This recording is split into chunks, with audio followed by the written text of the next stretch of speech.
Un boîtier qui tient dans la paume de la main mais qui embarque un capteur plein format de 61 mégapixels, voici le Sony RX1R III.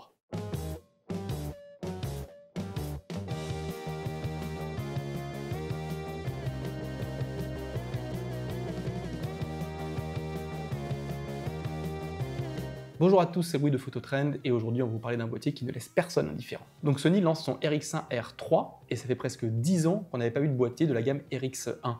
Pour rappel, cette gamme a été lancée en 2012 et il s'agissait à l'époque des premiers boîtiers à embarquer un capteur plein format.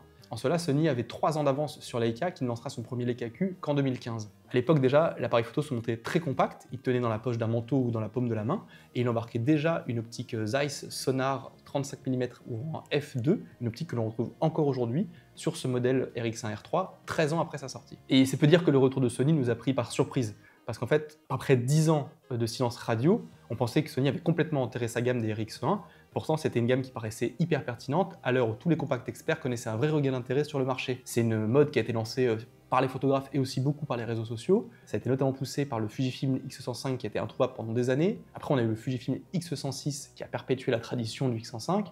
Puis on avait aussi une grande vibe du côté du Leica Q, puis est venu cette année le GFX 100 RF de Fujifilm encore, qui est le premier compact lui à embarquer un capteur moyen format. Sony a donc dévoilé fin juillet 2025 son RX1R III. Derrière ce nom toujours un peu baroque et un peu compliqué à dire, on retrouve toutes les qualités qui ont fait la renommée de Sony. Dans ce petit boîtier, on retrouve donc un capteur plein format de 61 mégapixels, de 2 processeurs Bi11 XR et d'une puce IA qui permettent d'améliorer sensiblement la vitesse de l'autofocus, mais pour autant il dispose de quelques manques. Il n'y a pas de stabilisation, ni optique, ni de capteur, alors qu'une partie de la concurrence fait beaucoup mieux de ce côté-là.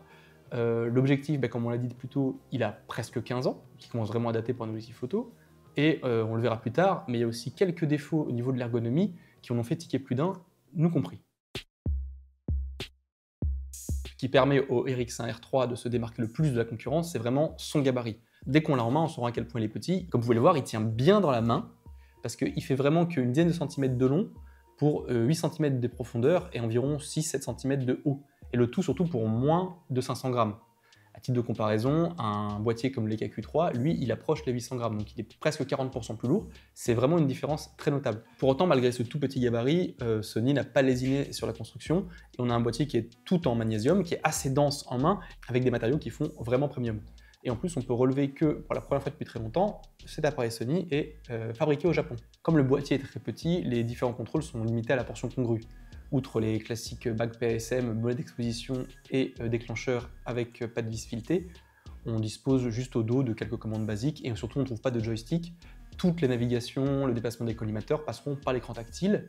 Et là, on aborde directement le point le plus problématique de ce boîtier. C'est-à-dire que, contrairement à la génération précédente, qui est quand même sortie en 2015 pour le rappel, ce RX1R III, lui, il a un écran qui est fixe, il n'a pas d'écran orientable. C'est un écran totalement plat. Alors c'est un écran qui est très bien défini avec 2,36 millions de points. C'est un des écrans les plus définis du marché. Par contre, il ne bouge pas. Alors dans la plupart des situations, ça gêne pas vraiment, mais dès qu'il s'agit de cadrer un peu à la taille, de se baisser un petit peu, enfin d'utiliser des cadrages courants de la street photographie, une pratique à laquelle se destine ce boîtier, ça devient vite très compliqué. C'est un retour en arrière que fait Sony, parce qu'on avait déjà un écran fixe sur les premiers RX1 en 2012, et qui ne s'explique même pas par le fait de vouloir conserver de la compacité, puisque malgré le fait qu'il soit toujours très petit, ce RX1R III, il est un tout petit peu plus épais que la génération précédente. Outre cet écran, du coup, on dispose aussi d'un viseur électronique, et lui aussi, il y a un petit point chagrinant, c'est que la définition n'évolue pas depuis 10 ans. On est toujours à 2,36 millions de points, c'était une définition très correcte pour un viseur électronique il y a une dizaine d'années justement. Depuis, les viseurs ont fait de très gros progrès, et surtout on trouve des viseurs aujourd'hui bien plus clairs, bien plus grands et bien plus définis, notamment du côté de chez Sony, surtout du côté de chez Sony, et la concurrence aussi fait mieux avec des viseurs toujours bien plus définis et plus grands, que ce soit chez Leica, qui est un des modèles du genre sur les boîtiers compacts experts, ou encore chez Fujifilm sur ces deux compacts X106 et GFX 100 RF. Là, on ne sait pas trop si Sony a décidé de conserver des vieilles pièces des RX1 Mark II qui traînaient par là, ou si jamais ils sont vraiment restés bloqués avec les viseurs des hybrides compacts que sont les A7C2 ou les A7CR, parce que c'est exactement les mêmes viseurs. En tout cas, on est un petit peu déçu d'avoir un viseur si peu défini. On a abordé un petit peu l'ergonomie et la disposition générale des boutons sur ce boîtier, mais il faut aussi parler de l'optique, qui comme on l'a dit est assez volumineuse et qui se démarque nettement du corps de l'appareil. Sur cette optique, on ne trouve pas de boutons, mais on trouve 3 bagues de contrôle. Une bague de mise au point, une bague de diaphragme, avec des réglages F2 jusqu'à F22, mais sans position auto, c'est important de le noter. Et aussi, on trouve une petite bague, comme chez Leica, qui permet de jouer sur la distance minimale de mise au point, et notamment qui permet de passer le boîtier en mode macro. C'est pas vraiment un mode macro comme sur un objectif dédié, ça permet de raccourcir la distance de mise au point et de gagner en facteur de reproduction. Comme c'est un peu la norme aujourd'hui sur les différents boîtiers, quasiment tous les boutons sont personnalisables et par défaut on trouve déjà 3 touches personnalisables, C1, C2, C3. Par contre, contrairement à ce qu'on peut trouver chez Fujifilm ou chez Leica et qui est très pratique, on ne peut pas paramétrer directement un bouton en restant appuyé dessus. Alors oui, c'est une fonction très niche qu'on ne trouve que chez quelques constructeurs, mais on aura apprécié, pour plus de simplicité, ce qui est un peu le mot d'ordre de ces compacts experts, de pouvoir retrouver cette fonction ici aussi.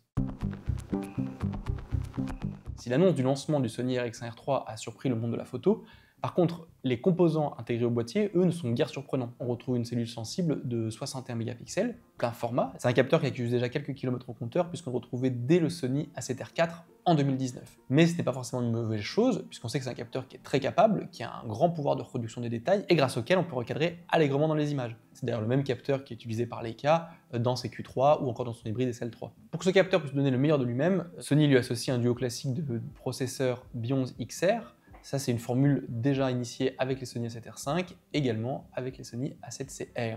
Donc on connaît à peu près tout de ce capteur. On sait qu'il est très capable, on sait qu'il permet une belle restitution des détails et qu'il permet une juste reproduction des couleurs et des teintes chères. C'est vraiment une cellule sensible parfaite, si ce n'est pour la sensibilité au rolling shutter en obturation électronique. Mais ça, on y reviendra un peu plus tard. En ce qui concerne la gestion de la sensibilité, il faut savoir que la sensibilité native s'étend de 100 à 32 000 ISO et qui peut être étendue de 50 à 102 400 ISO. Dans le détail, on observe une très bonne tenue des clichés jusqu'à 1600 voire 3200 ISO où un léger fourmillement commence à apparaître. Le grain demeure ensuite relativement contenu jusqu'à 12 800 ISO où un nouveau palier est ensuite franchi. À 25 600 ISO, le cliché est légèrement dégradé, mais les images demeurent tout à fait exploitables. Après, bien évidemment, tout ce qui dépasse la valeur maximale native de 32 000 ISO, ça devient très compliqué de récupérer les détails, même si à 102 400 ISO, on arrive quand même à avoir une image qui reste assez détaillé, mais il faudra composer avec une dérive colorimétrique assez marquée, et c'est le principal problème de ces hautes sensibilités. Autre point fort de Sony, c'est aussi la gestion de la dynamique, qui comme toujours est très bonne. La gestion des ombres est assez aisée, on peut déboucher sans rencontrer trop de bruit jusqu'à un bon palier, et même en haute lumière, on peut récupérer des données avant que toute l'image ne soit complètement cramée ou qu'on observe des dérives colorimétriques. Là, c'est un avantage de Sony par rapport aux autres constructeurs exploitant un capteur similaire, Leica en tête, parce qu'on sait que le Q3, un de ses principaux défauts, ça a toujours été une gestion de la dynamique qui a toujours été bien moins bonne que chez Sony. Comme on l'a abordé plus tôt, le capteur de 61 mégapixels, il permet de beaucoup recadrer dans l'image. Mais pour ceux qui ne veulent pas le faire pendant l'édition, Sony reconduit les focales numériques, donc autant de crop directement natif sur les JPEG, de 50 et 70 mm. D'ailleurs, à l'instar du compact germanique, on aurait apprécié que Sony intègre une focale un peu plus longue, 90 mm, ce que fait Leica avec son Q3 et le capteur de 61 mégapixels justement. Avec ce RX1R3, Sony essaie de pousser à l'utilisation des profils d'image. Comme chez Fujifilm, ces différents profils d'image permettent de donner plus de caractère à vos photos sans devoir passer par une étape fastidieuse d'édition. On peut donc choisir son Creative Look directement depuis le boîtier, déclencher et après exploiter l'image telle qu'elle. On en a 12, dont 2 qui sont inédits à ce boîtier, c'est les Filmlook 2 et Filmlook 3. D'ailleurs, c'est ce dernier profil FL3 qu'on a préféré, avec cette teinte turquoise et orange qui rappelle un peu le Tilen Orange qu'on peut retrouver chez un Sigma BF par exemple. Bien entendu, il est possible de paramétrer ces différents Creative Look directement du boîtier, ça c'est une fonction qui existait déjà sur les autres boîtiers Sony. Certains vont trouver que c'est moins fluide, moins pratique que sur les boîtiers Fujifilm. Nous, comme on est un peu habitué chez Phototrend, ça ne nous a pas dérangé outre mesure. Le RX1R3 hérite donc de l'objectif Zeiss Sonnar T35 mm f2, un objectif qui, comme on l'a dit, est déjà vieux de 13 ans et que Sony n'a pas jugé bon d'optimiser ou d'améliorer. Cette optique dispose donc de 8 éléments répartis en 7 groupes et un diaphragme à 9 lamelles. Contrairement aux optiques actuelles de Sony, cet objectif-là, il ne propose pas un piqué clinique dès la plus grande ouverture f2. En fait, le rendu il est assez doux. Les plus optimistes diront qu'il est cinématographique, argentique, et pour obtenir le piqué le plus prononcé, il faudra fermer quand même le diaphragme à f5.6. Donc c'est un comportement qui était assez classique avec les optiques lumineuses du temps des réflexes, donc à l'époque où ils étaient encore prédominants quand les premiers RX1 ont été lancés, mais qui aujourd'hui, à l'époque de l'hybride, sont un peu moins courants. Alors oui, en toute sincérité, cet objectif-là, il est moins piqué à f2 que le Summilux 28 mm 1.7 qui équipe les Leica Q3, mais il propose quand même un espèce de petit rendu argentique qui permet de donner quand même un peu de cachet à l'image. Et donc en jouant avec les différents Creative Look, les différents profils d'image, Si on en choisit un qui a une petite vibe un peu argentique, dès f2, on peut retrouver une image qui est quand même assez plaisante à voir. Par contre, si vous êtes vraiment adepte d'un piqué très très net, très clinique justement, dès la pleine ouverture, c'est pas le boîtier qui sera le plus pertinent pour vous. Comme on l'a dit précédemment, l'objectif dispose d'une position macro. Alors c'est pas une position macro 1 pour 1, c'est même pas une position demi-macro 0,5 fois, c'est une position quart de macro, 0,26 fois. Néanmoins, quand on prend cette optique de 35 mm, qui est un peu plus longue que le 28 mm de Leica, qui a la même fonction, qu'on lui ajoute à ça une distance de mise au point très courte, un facteur de reproduction plus important et un capteur qui permet un fort recadrage, on arrive vraiment à se mettre très proche d'un sujet et de le mettre facilement en valeur grâce à cette optique.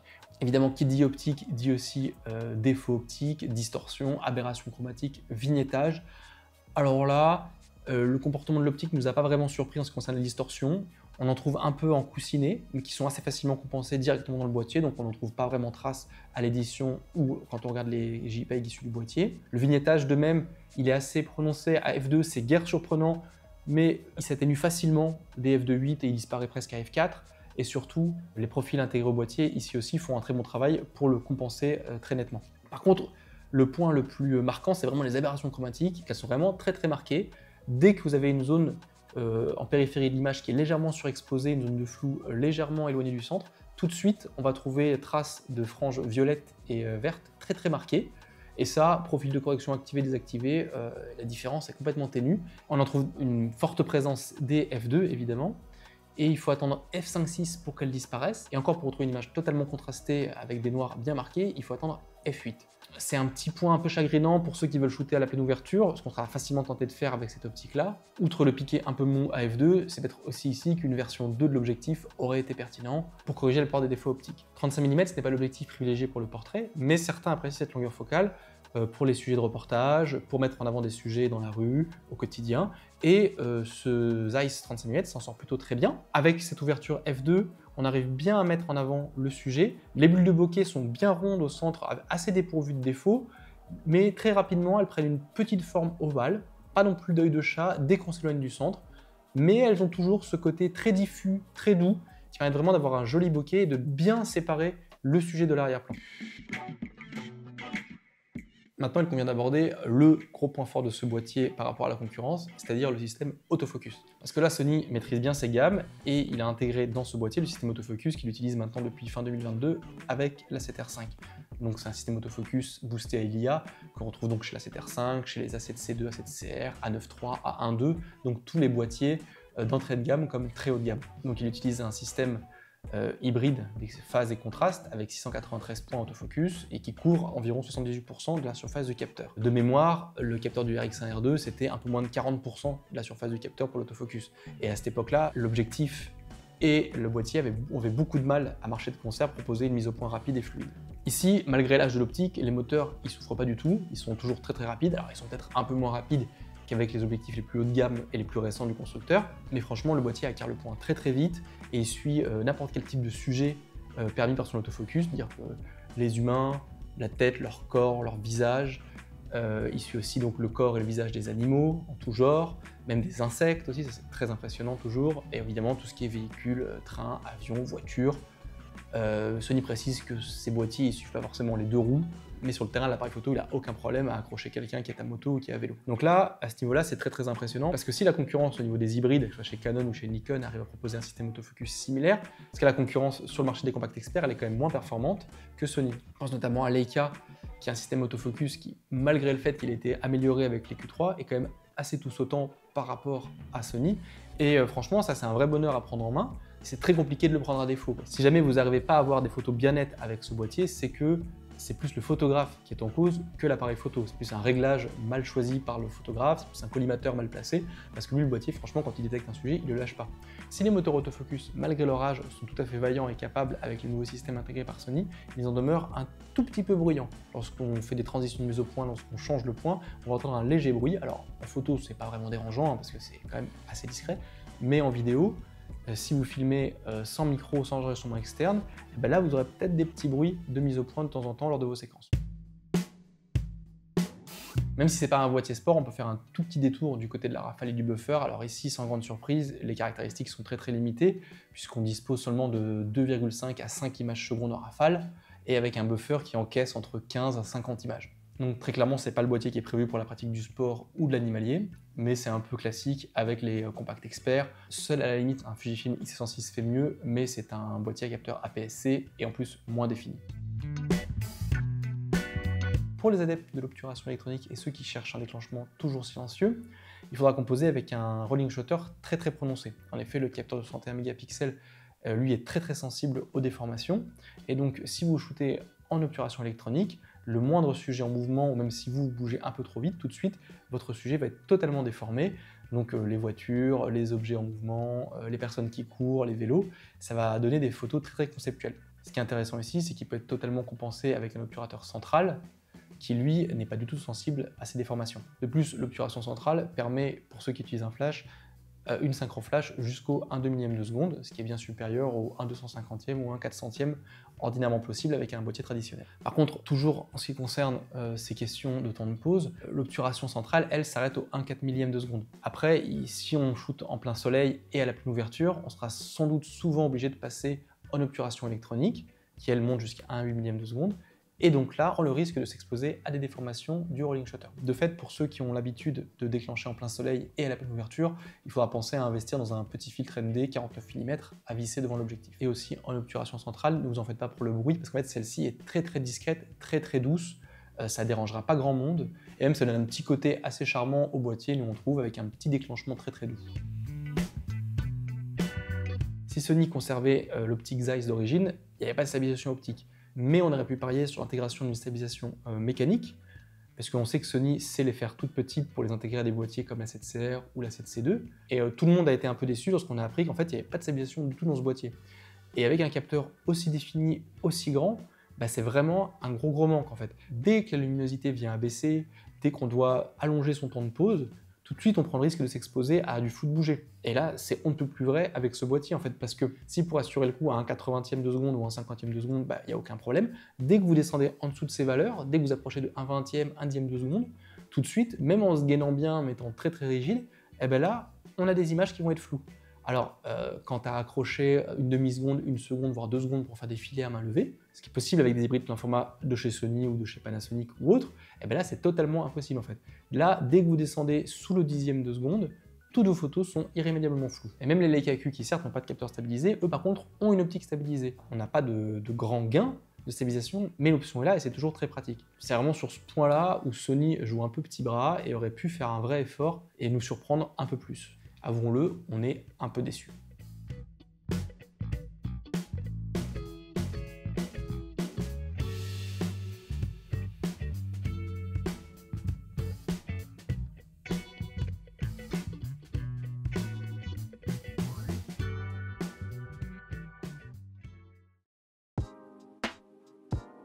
Qui dit appareil photo moderne dit vidéo. Et est-ce que le Sony RX1R3 est une bonne caméra vidéo? La réponse, elle est assez nuancée. D'un côté, le boîtier il est capable d'enregistrer des images jusqu'en 4K 30p et il produit des images d'excellente facture. Par contre, au niveau des options et des fonctionnalités, il est un peu plus limité qu'un Sony A7CR2 par exemple. Il perd l'enregistrement en 4K 60 fps et donc logiquement, on ne trouve pas non plus d'enregistrement jusqu'en 8K comme on avait avec un Sony A7R5.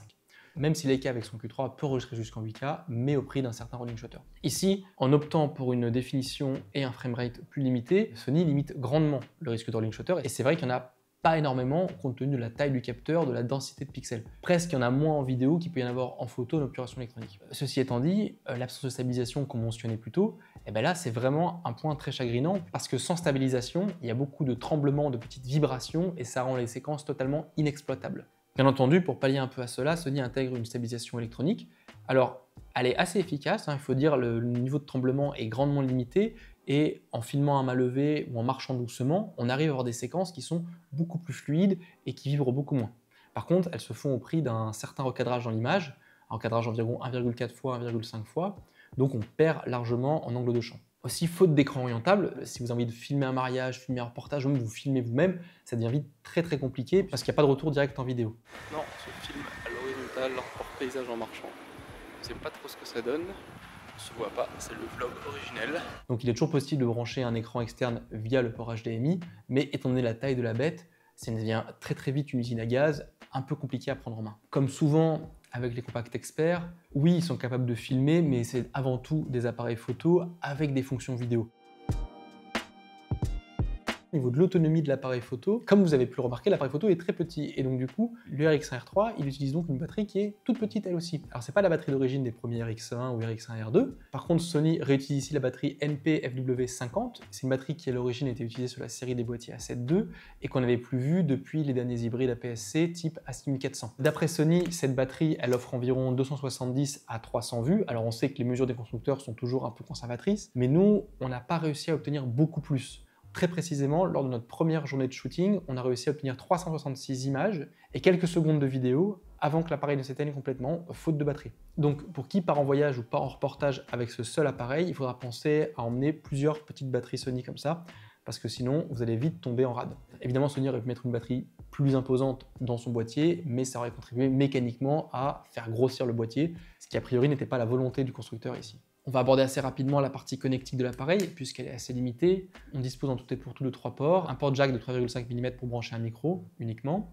un port USB-C pour la recharge ou le transfert des fichiers, et un port micro HDMI. Et puis c'est tout. Si d'aventure vous voulez utiliser un casque pour faire du monitoring pour vos séquences vidéo, il faudra le relier via un adaptateur sur la prise USB-C. Petite particularité de chez Sony, la griffe porte-accessoires permet de brancher un micro qui peut enregistrer le son de façon numérique. Ce qui rend encore plus paradoxal la présence d'une seule prise jack micro sur le côté de l'appareil. Il aurait été plus logique de mettre une prise casque tout en permettant l'enregistrement de son en numérique. Toujours pas d'enregistrement sur SSD, ça c'est assez classique, et pas de stockage interne non plus. Le stockage SD se fait sur une simple carte SD UHS-2 que l'on insère sous le boîtier au niveau de la trappe de la batterie. Finalement, est-ce qu'on est déçu ou est-ce qu'on est très satisfait de ce Sony RX1R3? Parce qu'en fait, on va pas vous mentir, ce boîtier, ça fait des années qu'on l'attendait, ça fait des années qu'on attendait que Sony renouvelle, ressuscite la gamme des RX1. Ça fait des années qu'on demandait à tous les officiels de Sony, est-ce qu'on aura un jour un successeur en RX1R2?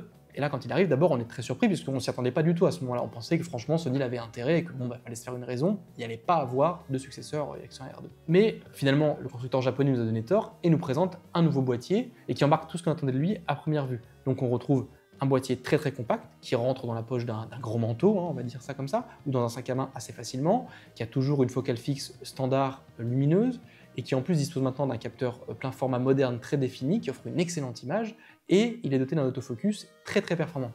Donc à ce niveau-là, toutes les cases étaient cochées. Oui, mais là, on touche aux points de détail qui font très mal, puisque on n'a pas de stabilisation, on a un très bel écran, mais il est fixe, on n'a toujours pas de joystick évidemment.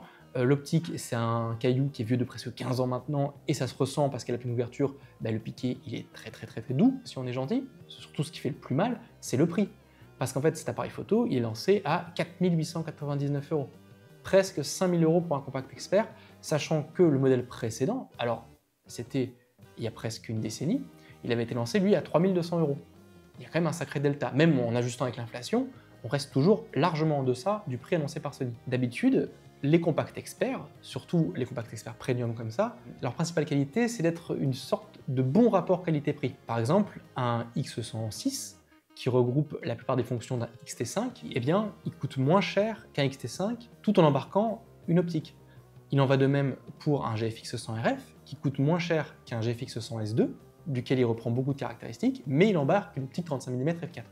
Et même avec Leica, que l'on regarde du côté des hybrides SL ou des télémètres M, le Leica Q3, il est moins cher que n'importe quel de ces boîtiers avec une optique. Mais pas chez Sony. Chez Sony, là, votre Sony RX1R3, il est plus cher qu'un Sony A7CR, qui est son cousin germain, qui est son faux jumeau, avec n'importe quelle optique que vous pouvez lui visser dessus, équivalent à 135 mm f2. Et là, c'est un peu incompréhensible, parce que tout n'est pas toujours qu'une question d'argent, notamment en photo, où la passion peut primer sur la bourse, mais là, on est quand même un peu dubitatif au moment de recommander ce boîtier, parce que oui, on a passé un très bon moment avec cet appareil photo, il fait d'excellentes images, il est vraiment très plaisant à prendre en main, mais par contre, on est un peu chagrin quant à son rapport qualité-prix. Et l'achat donc d'un Sony RX1R3, si ce n'est pour son extrême compacité et sa simplicité d'utilisation par rapport à un Sony A7CR et une optique équivalente, il est compliqué à justifier. Et finalement, Sony ne fait rien comme personne et nous laisse avec un compact extrêmement séduisant, mais aussi extrêmement frustrant. Tout ce qu'on peut dire, c'est que le Sony RX1R3, c'est un boîtier que l'on adore détester. Et vous, qu'est-ce que vous pensez du Sony RX1R3? Est-ce qu'il vous a frustré? Est-ce que vous êtes déçu? Est-ce que vous comptez l'acheter? Dites-le nous en commentaire et n'hésitez pas à lire le test complet sur Phototrend. Surtout, likez, abonnez, partagez cette vidéo et nous on se retrouve très bientôt pour de prochaines vidéos sur Phototrend.